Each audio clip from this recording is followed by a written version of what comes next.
بسم اللہ الرحمن الرحیم. تمام تعریف اس اللہ کے لیے جو عالمین کا رب ہے، اور درود و سلام ہو محمد و آل محمد علیہ السلام پر. ناظرین اکرام، السلام علیکم. آپ کا میزبان حسن آصف ایک بار پھر سے آپ کے سامنے حاضر ہوں، ایک بہترین شخصیت کے ساتھ، مولانا جناب حاشر زیدی صاحب کے ساتھ. ناظرین، جیسا کہ آپ کو معلوم ہے، یہ ہمارا جو خاص کر عنوان یعنی ٹاپک ہے وہ مسلمان اور حصول علم کے سلسلے سے. جس طریقے سے دیکھا جائے، آج اس معاشرے میں، اس سماج میں کچھ ایسی بھی شخصیتیں ہیں جنہوں نے اپنی پوری زندگی علم میں لگا دی اور ایجوکیشن حاصل کی، پھر اس کے بعد وہ ترقی کی سیڑھیوں پر چڑھے.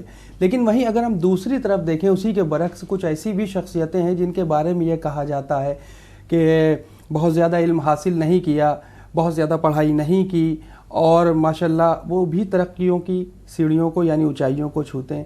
تو کچھ اسی طرح کے سوالات ہیں جن کے جوابات ہم جانیں گے. تو آئیے سب سے پہلے استقبال کرتے ہیں مولانا جناب حاشر زیدی صاحب کا.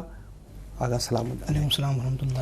آغا، جو ابھی میں نے تمہید پیش کی اسی میں ہی بہت سارے سوال ہیں جو آج معاشرے کے لیے سب سے ضروری ہیں، سماج کے لیے ضرور ہے. کہ جس طریقے سے دیکھا جائے، بہت سارے ایسی شخصیتیں ہیں اس سماج میں جنہوں نے بہت زیادہ علم حاصل نہیں کیا، یعنی بہت زیادہ پڑھائی نہیں کی، یا ہم یوں کہہ سکتے ہیں، یا لوگ اس طریقے کی طنزیہ باتیں بھی اکثر کہہ دیتے ہیں ایسے لوگوں کے بارے میں، لیکن وہ آج ترقی کی سیڑھیوں پر ہیں، اونچائیوں پر ہیں. اس کے بارے میں ہمارے ناظرین کو بتائیں. دیکھیں، یہ سب سے پہلے تو میں آپ کی جو کل ہمارا ایپیسوڈ ریکارڈ ہوا تھا، جی اس کے اوپر جو سب سے آخری میں جو آپ نے بات بولی تھی کہ کیا کہتے ہیں کہ لک کے پیچھے جو لوگ چل رہے ہوتے ہیں، تو اس کے اوپر میں ایک روشنی ڈال دوں، کیونکہ وہاں پر بات ختم ہو گئی تھی، اس لیے بیچ میں انٹرپٹ کرنا مناسب نہیں سمجھا. دیکھیں، قسمت والے وہی پاتے ہیں جو محنت کرنے والے چھوڑ جاتے ہیں. سبحان اللہ، واہ. اب اگر ہم آپ کو مثال دیں تو باتیں جو ابھی یو پی ایس سی کا اگر اسٹاف سلیکشن کمیشن کا ایک میرٹ لسٹ بنے، اس کے اندر 200 لوگوں کو سلیکٹ ہونا ہے، اور میرا نام مثال کے طور پہ 201 نمبر پہ، تو 200 لوگ اگر سلیکٹ ہو گئے تو پھر میرا نام نہیں آئے گا. لیکن یہ 200 لوگ کون ہیں؟ جنہوں نے بہت محنت کی، جنہوں نے مجھ سے زیادہ محنت کی ہے، یعنی ہم سے زیادہ محنت کی، تب یہ یہاں پر آ کر کھڑے ہوئے ہیں. لیکن اگر اس میں سے کوئی ایک آدمی اس کو اور اچھی جاب مل جائے، وہ اس کو چھوڑ دے، اسکپ کر دے کہ مجھے یہ والی جاب نہیں چاہیے، تو میرا نمبر آ جائے گا. اب یہاں پہ ہم کہہ لیں گے کہ قسمت والے. تو قسمت والے وہی پاتے ہیں جو محنت کرنے والے چھوڑ جاتے ہیں. یعنی یوں کہہ سکتے ہیں قسمت کا ایک پانی کا بلبلا ہے، بہت سارے بلبلوں میں سے ایک ایسا بلبلا ہے جو قسمت کا ہوتا ہے، اور باقی تو محنت ضروری ہے. باقی محنت ضروری ہے. اب یہ اس آپ کی بات کو اس کے ساتھ جوڑتے ہوئے کہ بہت سارے لوگ ایسے ہوتے ہیں کہ جنہوں نے زیادہ علم حاصل نہیں کیا مگر کامیابی تک پہنچ گئے. یہاں پر جو سب سے مین سوال ہے وہ یہ کہ کامیابی کیا ہے؟ کیا کامیابی اچھا بزنس ہے؟ بہت اچھی آپ نے بات کہی. یعنی سوال یہ ہے کہ کامیابی کیا ہے؟ کیا زیادہ پیسہ کمانا کامیابی ہے؟ عیش و عشرت کی زندگی کامیابی ہے؟ یا سکون کی لائف کامیابی ہے؟ نہیں، بلکہ کامیابی ایک انسان کی کامیابی یہ ہے کہ وہ دوسروں کے کتنا کام آ رہا ہے. ایک مسلمان کی، ایک انسان کی کامیابی کیا ہے کہ وہ دوسروں کے کتنا کام آ رہا ہے. اگر یہ انسان ساری زندگی محنت کرے اور اس نے علم حاصل نہ کیا ہو تو یہ دوسروں کے کام نہیں آ سکتا. ایک کم پڑھا لکھا آدمی جیسے ایک بہت بیسک نالج کسی نے لی ہے تو وہ دوسروں کے کام اتنا زیادہ نہیں آئے گا جتنا وہ آدمی آئے گا کہ جس نے زیادہ نالج لے رکھی ہے. اور وہ 2-3 طریقے سے کام میں آئے گا. ایک تو یہ کہ قوم کو پڑھائے گا، علم دے گا، اس سے دوسرے لوگ آگے بڑھیں گے. تو کامیابی کا اگر ہرگز یہ تصور نہ ہو انسان کے ذہن میں کہ زیادہ پیسہ آ جائے، زیادہ سکون ہو جائے زندگی کے اندر، تو یہ کامیابی نہیں. کامیابی یہ ہے کہ آپ کی زندگی دوسروں کے لیے کتنی زیادہ صرف ہوئی ہے. امام علی علیہ السلام کو جب ضربت لگی تھی، صلی اللہ علیہ محمد وعلی محمد، جب ضربت لگی تھی تو صبح ضربت لگتے وقت جو جملہ کہا تھا، فزت برب الکعبہ. کیوں کہا تھا؟ اسی لیے کہا تھا کہ یہ رات والی جو ابھی پہلے والی شب گزری ہے نا، اس شب میں بھی میں نے جو ہے خدمت خلق کی ہے، بندگان کی خدمت کی ہے. تو جتنا آپ بندگان کی خدمت کریں گے اتنا آپ کی زندگی کامیاب ہے. کم علمی انسان کو بخل کی طرف لے جاتی ہے. بخل مطلب کنجوسی کی طرف لے جاتی ہے. اور زیادہ جو انسان کے پاس جو صحیح علم ہوتا ہے، بہتر علم جسے کہتے ہیں، جو کامیابی کی طرف لے جانے والا علم ہوتا ہے، وہ اس کو کنجوسی کی طرف نہیں لے کے جاتا، اس کو بلکہ میانہ بنا دیتا ہے. یعنی انسان زیادہ نہ خرچ کرتا ہے، یعنی اسراف بھی نہیں کر رہا ہوتا اور بخل بھی نہیں کر رہا ہوتا. تو کامیابی کا اصل تصور جو ہے وہ یہ ہرگز نہیں ہے کہ آپ فلاں صاحب نے علم حاصل نہیں کیا اور اس کے بعد کامیاب ہو گئے. تو اب آپ کو دیکھنا ہوگا کہ انہوں نے علم کیا مدرسے نہیں گئے ہیں، اسکول نہیں گئے ہیں، یا مثال کے طور پر کہ ان کے پاس ایک علم ہے کہ جو خدا نے ان کو ودیت کر دیا ہے، یعنی خدا نے ان کو دے دیا، ان کے اندر یہ صلاحیت آ گئی ہے کہ اچھا بہتر سمجھ سکیں.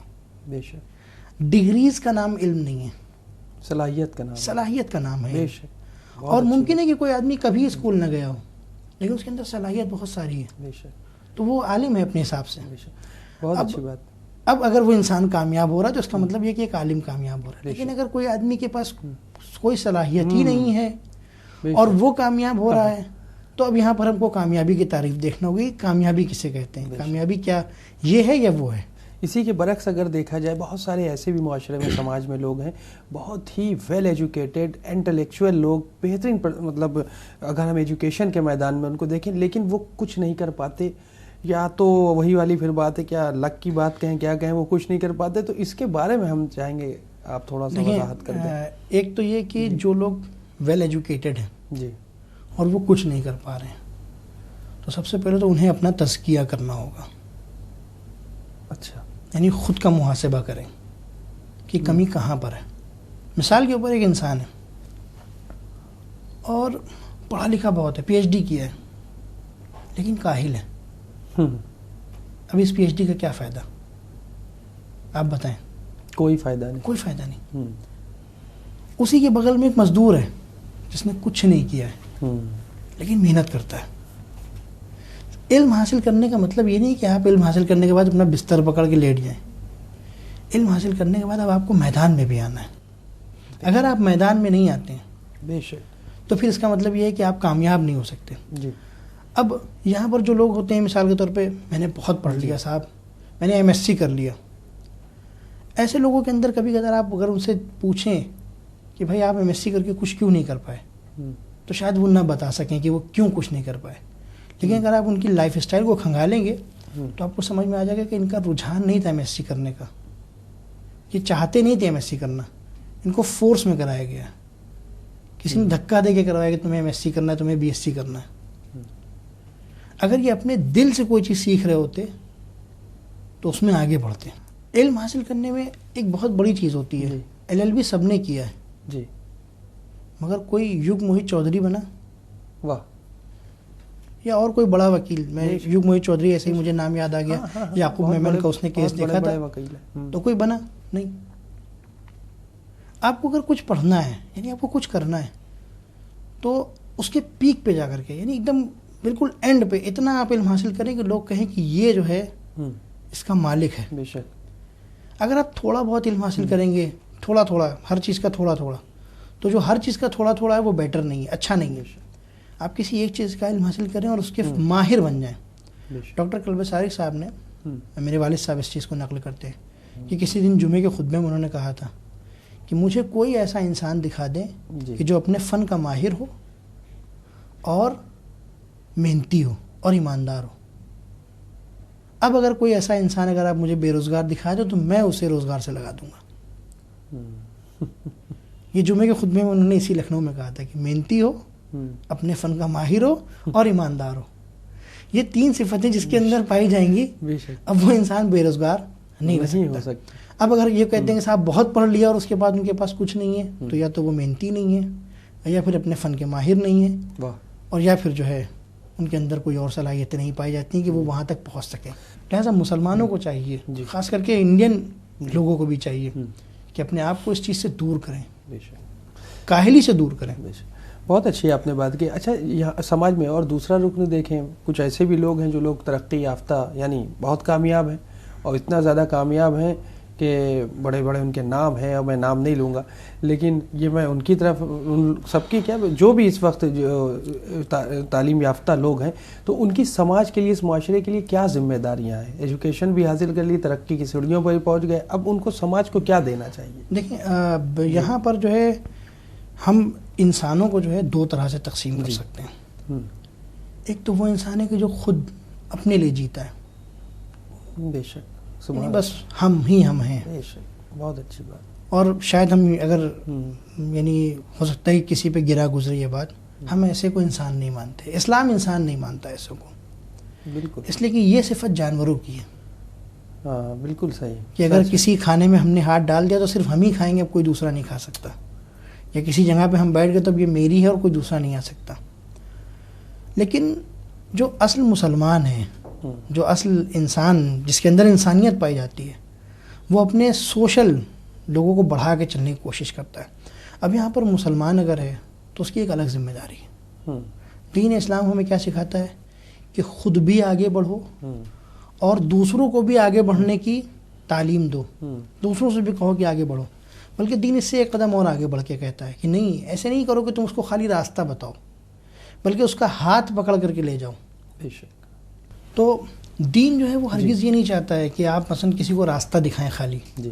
مثال کے طور پر ہم کسی سے راستہ پوچھیں کہ بھائی تحسین گنج کا راستہ کون سا ہے یا کسی بھی جگہ کا، تو ایک آدمی کھڑا ہو کے ہم کو بتا دے گا کہ بھائی یہاں سے دائیں، وہاں سے بائیں، وہاں پہنچ جائیں گے آپ. لیکن ایک انسان ہے کہ جو کہتا نہیں آئیے میں آپ کو چھوڑ دیتا ہوں. تو دین اس طرح کا کام کرتا ہے. اسلام یہ سکھاتا ہے کہ اگر تمہیں لگے کہ اس کو ضرورت ہے تو اس کو وہاں تک پہنچا کر کے آؤ. بے شک. اب ہمارے معاشرے میں بہت سارے لوگ ہیں جو ریٹائر ہو گئے، اچھی اچھی پوسٹ پہ تھے، آئی پی ایس تھے، آئی ایس تھے، اینٹی کرپشن ڈپارٹمنٹ میں تھے، آئی کر وبھاگ میں تھے، انکم ٹیکس ڈپارٹمنٹ میں، یہ جہاں جہاں بھی جو ان کی صلاحیتیں ہیں، اتنی صلاحیتوں کے باوجود آپ جب ریٹائر ہو گئے تب آپ گھر میں بیٹھ گئے. میں ان لوگوں سے یہ بات کہنا چاہ رہا ہوں کہ اگر آپ گھر میں بیٹھے ہوئے ہیں تو اپنے محلے کے کچھ لوگوں کو بلا کے اپنی جو صلاحیتیں ان تک ٹرانسفر کریں، تاکہ آپ کا علم باقی رہے اور آپ کا نام باقی رہے. بے شک. یعنی آج بھی مجھے یاد ہے کہ مجھے مثال کے طور پہ سب سے پہلے کس نے بسم اللہ کرائی تھی، مرحوم ہو گئے، لیکن اب مجھے یاد ہے. تو ایسے ہی آپ بھی اگر کسی کو کوئی چیز سکھاتے ہیں، کوئی بات بتاتے ہیں، کچھ پڑھا دیتے ہیں، تو وہ یاد کرے گا کہ فلاں صاحب نے مجھے یہ بات بتائی تھی، فلاں صاحب نے مجھے یہ چیز سکھائی تھی. سکھانے اور سیکھنے کے سلسلے میں نہیں، بڑھانا ہے. اپنے انسان کو چاہیے کہ جب جس معاشرے میں بھی رہے، جو اس کے پاس لوگوں کو دینا شروع کر دے، بانٹنا شروع کر دیں. اسلام لینے کا نام نہیں ہے، اسلام دینے کا نام ہے. بہت اچھی بات ہے. جو مسلمان بہت غریب ہے، پریشان حال ہے، مصیبت زدہ ہے، مسلمان ہے، مسلمان ہونے سے اس کو بیر نہیں ہے کہ وہ مسلمان ہے کیونکہ وہ کلمہ پڑھ رہا ہے، مگر ابھی اس کی ذمہ داری بڑھ گئی ہے کہ اس کے ہاتھ ایسے نہ ہوں، ایسے ہوں. بے شک. بہت اچھی بات ہے. یعنی وہ اپنے ہاتھ کا رخ بدل دیں. بے شک. لہٰذا اب جو ہماری ضرورت ہے وہ ہمارے معاشرے میں جو بھی لوگ ہیں، جو ایجوکیٹڈ لوگ ہیں، ان کو چاہیے کہ وہ بیٹھیں اور لوگوں کو پڑھائیں، بے شک. تاکہ بہت اچھی بات. ان کا علم دوسروں تک پہنچ سکے. جس طریقے سے دیکھا جائے، یہ جو ہم یوں کہیں کہ چاہے والدین کے سلسلے سے ہو یا جو بھی اور مطلب گائیڈ لائن میں ہے جن کی بچے، کہ ان کی یہ ذمہ داری نہیں بنتی ہے کہ علم کے ساتھ ساتھ تربیت بھی ضروری ہوتی ہے. کہ کہیں کمبائنڈ فیملی بھی ہے، کہیں سولو فیملی بھی ہے کہ بس 2-3 لوگ پریوار میں. جی. خاص کر یہ دیکھنے میں مل رہا ہے آج کل کہ بچے جو ہیں وہ پڑھ لکھ تو رہے ہیں، مثال کے طور پہ انگلش میڈیم میں بھی ہیں، سب میں ہیں، سب کچھ، لیکن وہ مذہب سے دور ہوتے رہتے ہیں. یہ شکایت ہے بہت زیادہ، ہے نا، کہ وہ ان کو مذہبیات سے، ابھی اصول دین اور فروع دین تو بہت بڑی چیز ہو گئی. یہ تو بڑے بڑوں کا استغفر اللہ نہیں معلوم، ہم بچوں کے بارے میں کیا کہیں. تو یہ جو پائیدان ہے، اس کی بھی ساتھ ساتھ کوشش کرنے کی ذمہ داری کیا نہیں بنتی تربیت کے ساتھ؟ دیکھیے، تربیت جو ہے وہ بچوں کی جو تربیت ہوتی ہے وہ تو ماں کے پیٹ سے ہی شروع ہو جاتی ہے. بے شک. یعنی وہ پہلی جو اس کی تربیت ہے وہ وہیں سے شروع ہوتی ہے. اب آتا ہے مسئلہ کہ ہم اس کو دینی تعلیم کتنی دے رہے ہیں اور تربیت کتنی کر رہے ہیں. جی. تو تربیت کے جو مسئلے ہیں وہ ایک عجیب مسئلے ہیں. یعنی تربیت ایسا نہیں ہو سکتا ہے کہ ماں باپ کوئی کام نہ کریں اور بچوں سے کہیں کہ کرو. یعنی ہم اگر اپنے والدین کی عزت نہیں کرتے تو میرا بچہ ہرگز میری عزت نہیں کرے گا. نہیں کرے گا. فیکٹ ہے بات. میں نے کسی معصوم کی حدیث پڑھی تھی. جی.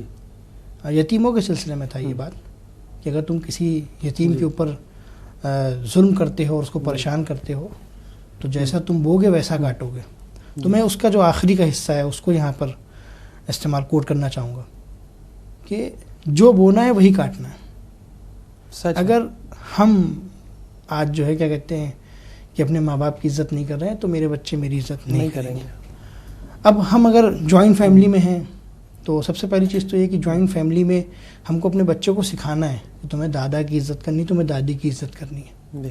وہ ہرگز ایسے نہیں سیکھے گا کہ بیٹا دادا کو سلام کرو. وہ ایسے سیکھے گا کہ بابا اٹھ کے آتے ہیں، ڈیڈی اٹھ کے آتے ہیں، پاپا اٹھ کے آتے ہیں، دادا کو سلام کرتے ہیں، تو وہ بھی آگے سلام کرے گا. ہمیں سکھانے کی ضرورت نہیں ہے، ہمیں عمل کرنا ہے. بہت مشہور واقعہ ہے رسول اکرم کا. کسی نے کہا کہ وہ بچہ میرا شہد بہت کھاتا ہے یا میٹھا بہت کھاتا ہے، تو رسول نے کہا 2-3 دن کے بعد آنا. دین آپ دیکھیں نا، مطلب کتنی سامنے کی چیز ہے. خود اپنی اصلاح، پہلے خود، کیونکہ رسول کو پسند تھا میٹھا، تو پہلے خود اس 3-4 دن اپنے آپ کو کنٹرول کیا. اس کے بعد اس کو کہا، صرف اتنا ہی کہا کہ بیٹا کم کھایا کرو. تو یہاں پر جو تربیت کرنے کا مسئلہ ہے والدین کا، وہ یہی ہے، پہلے خود اپنی تربیت کریں. آپ جو بچے سے چاہتے ہیں وہ خود کرنا شروع کر دیں. آپ اگر یہ چاہتے ہیں کہ میرا بچہ 5 وقتہ نمازی ہو جائے، تو اس بچے کے سامنے آپ نماز پڑھنا شروع کریں. بچہ خود بخود نمازی ہو جائے گا. لیکن اگر آپ کو ایسا لگنے لگے کہ بچہ آپ کا جو ہے 5 وقتہ نمازی نہیں ہو رہا ہے، تو پھر اب آپ جو ہے پہلے خود عمل کریں اور کوشش کریں کہ جس وقت آپ ایک اچھا عمل کر رہے ہیں بچہ اس کو دیکھے. بچے کے اندر 4 سال کے بعد سے میموری کریٹ ہونا شروع ہو جاتی ہے. یعنی جو شارپ مائنڈ بچے ہوتے ہیں وہ 4 سال کی عمر کی تقریباً باتیں یاد رکھنا شروع کر دیتے ہیں، اگر وہ اس کو ریپیٹ نہیں بھی کرتے ہیں. تو 4 سال کا جب بچہ ہو جائے تب کم از کم، یعنی یہ بالکل آپ یہاں پہ سمجھ لیں کہ جب آپ کو بچہ 4 سال کا ہو جائے تو اب آپ کو گھر کا ماحول ایک دم چینج کر دینا ہی دینا ہے. یعنی نہ آپ کے گھر کے اندر لڑائی جھگڑا ہو، نہ مثلا جو پرابلمس آپ ایک دوسرے کے ساتھ بہت تیز آواز میں شیئر کرتے ہیں وہ ہو. کوشش کریں کہ بچے کو ایک اچھا انوائرمنٹ دیں. بے شک. اس لیے کہ پڑھائی کے لیے جو ہے وہ انوائرمنٹ بہت ضروری ہے. بے شک، بہت اچھی ہے آپ نے بات. اگر آپ اپنے بچے کو مثلا ہم یہ چاہتے ہیں کہ میرا بچہ جب میں آؤں تو میرا بچہ مجھے پڑھتا ہوا دکھے، تو ہرگز نہیں ہو سکتا ایسا. میں جب آؤں گھر کے اندر تو میں خود تھوڑی دیر کے بعد کتاب اٹھا کے بیٹھ جاؤں. بے شک. تو بچہ خود دیکھ کر کے آ کے بیٹھ جائے گا میرے ساتھ کہ بابا پڑھ رہے ہیں، چلو ہم بھی پڑھتے ہیں. بے شک. بولو یہ کہ وہ اپنی کتاب اٹھائے، وہ کچھ ادھر ادھر کے کام کرے، لیکن وہ مجھے دیکھتا رہے گا. کچھ سال کے بعد اس کی عادت پڑ جائے گی. بے شک. تو لہٰذا آپ کو اپنے گھر کا ماحول بنانا پڑے گا، تعلیمی ماحول بنائیں. لوگ پڑھے لکھے جہاں ہوں گے وہاں تعلیمی ماحول بنانا بہت آسان ہوگا. اور اگر آپ کے معاشرے میں لوگ پڑھے لکھے نہیں ہیں تب آپ کے لیے تھوڑا ٹف ہوگا اس کام کو کرنا. لیکن اتنا بھی ٹف نہیں ہوگا کہ جیسے رسول کے لیے ہو گیا تھا. آپ کوشش کریں، انشاءاللہ بچے جو ہے وہ آپ کے کامیاب ہوں گے، بشرطے یہ کہ آپ ان کے اوپر نگاہ رکھیں. بے شک، بہت اچھی بات، یہی آپ کی ہونی چاہیے.